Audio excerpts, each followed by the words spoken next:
الحمد لله رب العالمين والصلاة والسلام على أشرف الأنبياء والمرسلين حبيب إله العالمين أبي القاسم المصطفى محمد اللهم صل على محمد وآله الطيبين الطاهرين المعصومين المنتجبين. For me to stand before you and share with you my humble and emotional experience of my journey towards becoming the follower of Ahlul Bayt alayhim as-salatu was-salam. Assalamu alaikum wa rahmatullahi ta'ala wa barakatuhu. It is a great pleasure and honor to be on Ahlul Bayt TV, a very, very important channel, a voice for the lovers and the followers of Ahlul Bayt across the globe. My name is Nur Muhammad. I am born in a city called Kumasi in Ghana. Kumasi is the second capital after Accra, which is the capital. And as you know, Ghana is the second leading producers of gold in the world after the Republic of South Africa. So I'm from the region where the gold is found in Ghana, the city of Kumasi, or the region they call the region of Ashanti region. I was born there. But originally I'm not from Kumasi, because Kumasi is a place for a tribe called Ashanti. It's one of the very strong and powerful clan and tribe in Africa. I'm from a town, a very small town called Kumaya Kintampo. That is where my father and mother came from. But they moved to Kumasi when before I was born. So I was born and bred in Kumasi. And my father and mother, they are Sunni Sufis, Tariqatul Tijaniya. So my father, grandfathers, grandmom, entire family, they are of that tariqah.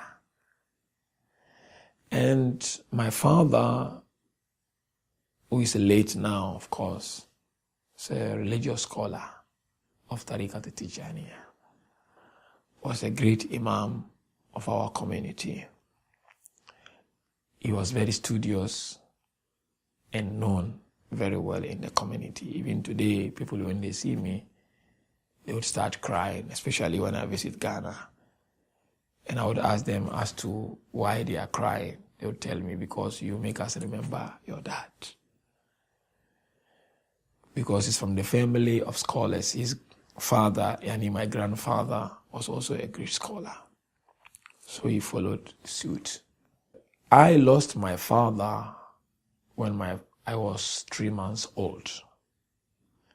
So I don't know the happiness of a father, like to say a son relationship with a father. I don't know that much. I was raised mainly by ladies. I was the last born of my father before he left this world. Mom and dad have 4 children. First is a sister, Jamila, she's alive. Second is a brother, Muhammad Arab, he's also alive in Ghana. And third is Jalila, she's late. And I'm the 4th child. My dad, being a religious scholar, Ghana, we have this type of a culture among the Muslims, especially the religious scholars. Religious scholars don't only focus on the religious activities and work they have, because religious scholars, mostly they don't get paid in Ghana, especially the Sufis.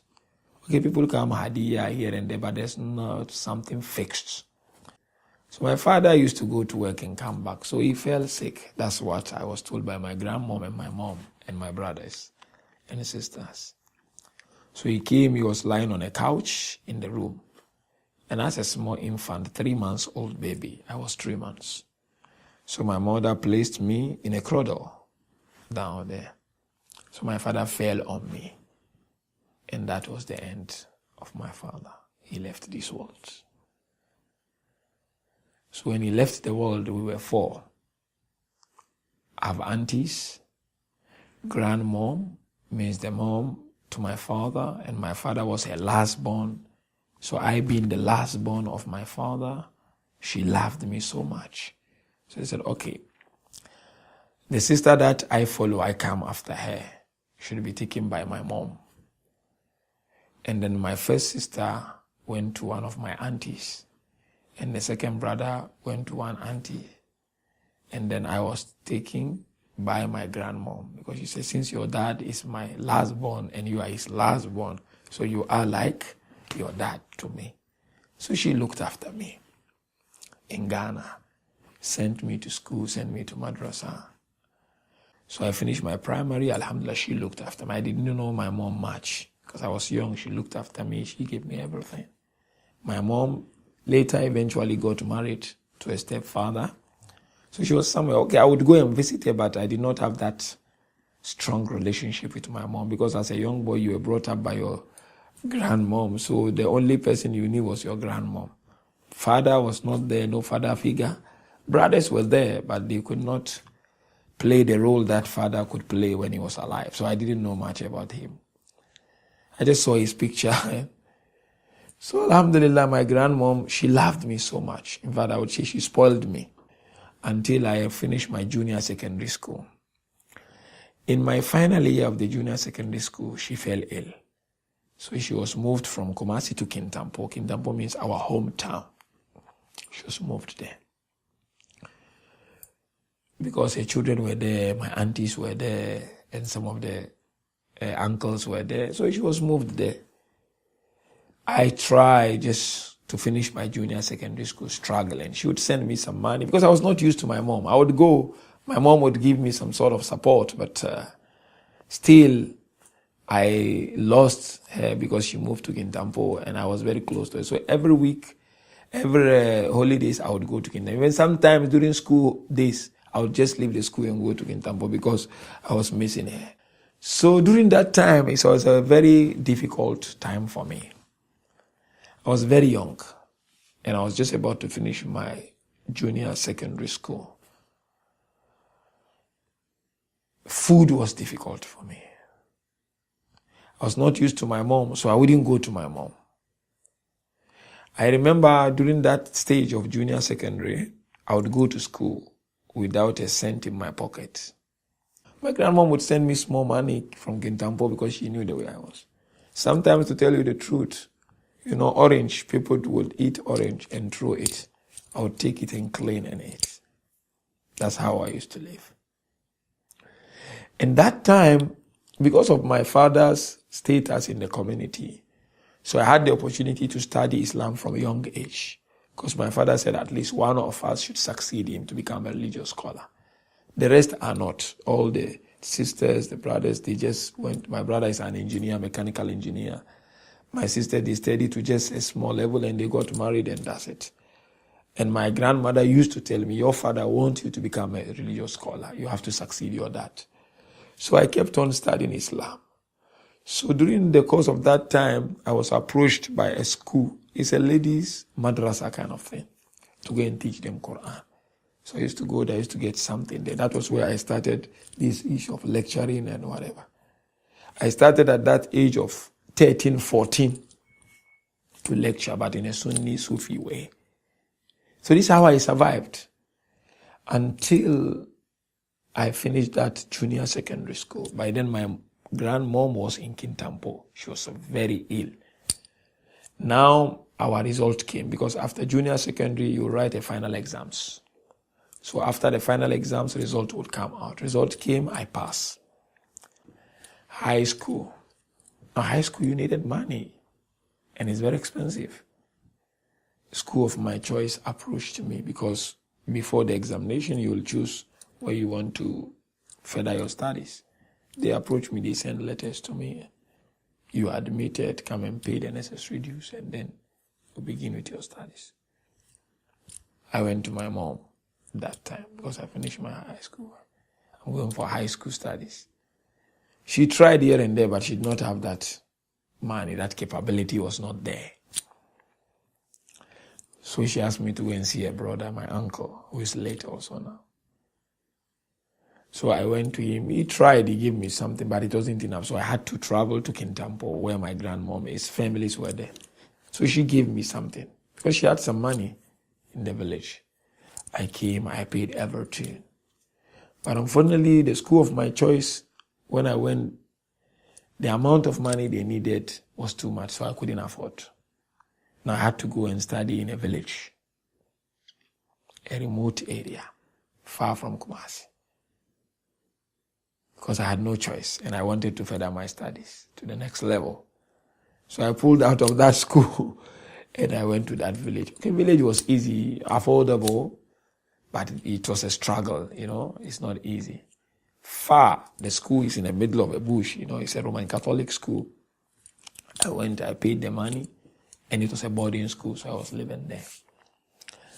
My grandmom used to support me, and my mom used to send something, but it wasn't enough. So what I did, as young as I was, around 16, 17, 16, I took a job of farming, weeding, to cut the grasses, and then we used to get some money from there. And that was what I was using in addition to what my mom was giving me to pay for my school fees. And at the same time, you have to study. So it was a very difficult and challenging time. It was 3 years program. My grandmom, she was trying to support me. That in that first year, before I could finish, she died. That was in my second term, not even the first term, because you have 3 terms in a year in Ghana. So second term, she died. I was at school, I got the message, I fell down, because now I realized who is going to support me. I rushed to Kintampo for the funeral, came back, began with my studies. Sometimes I wouldn't eat in the morning until night. I would only eat at night. And that school, when I went, I became the first imam of the school, because they were Muslims, they knew nothing. And I'm from the city, I studied. I could lead Salat and everything. So I brought all the Muslims together, even the third year student, the final year, the senior. So we were there, but I was struggling big time. At one stage, I even decided to leave the school. But something told me, man, let me just carry on. What are you going to do home? You're young, you need to study. So my mom used to support me, but it wasn't that enough at all. Sometimes I wouldn't take breakfast. I will only keep myself water, dinner. So now my grandmom died. Who is going to look after me? I told my mom, you have to try. So my mom tried, but the sister that I came after her, Jalila, she took over. She said, I will support you with my mom. So she was married. So the husband was doing well. So they were supporting me. But still what they were giving me wasn't enough. I had to go and work after school hours. I have to beg for money sometimes. Just try to be able to finish my studies. That first year finished, we went to the second year. Still doing the same thing. Sometimes there will be no food, groceries will be finished. People were coming with big groceries to the school, you had nothing. Break time, you would hide in the class until they finish eating from dining room, and then you would go with them. School uniform, very old. You've been using it. In New Year, people are changing. You cannot change. That's the life. Fine. I tried, and alhamdulillah, I was becoming first in my class since first year. I was the top student, no doubt. First year top, second year even top, with all the struggles. We didn't try in my level best. Sometimes even I would go to school late, although we were sleeping we were in the same vicinity, because you would work, become very tired, your muscles, everything. But I would go late. At one stage, the headmaster got angry, but I told him, this is my situation. I'm just trying to survive, and you need to help me. So he understood. Now we were about to register for the final examination. There was no money. I went